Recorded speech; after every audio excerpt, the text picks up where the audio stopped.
Hello everyone, আসসালামু আলাইকুম। আজকে আমি বাসায় বাচ্চাদের জন্য কিছু বিস্কিট তৈরি করবো।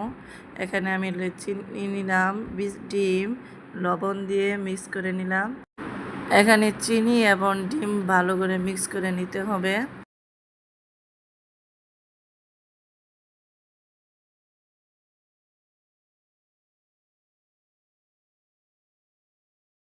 ডিম চিনি মিক্স করে এখানে আমি ময়দা এবং পাউডার দুধ দিয়ে দিলাম।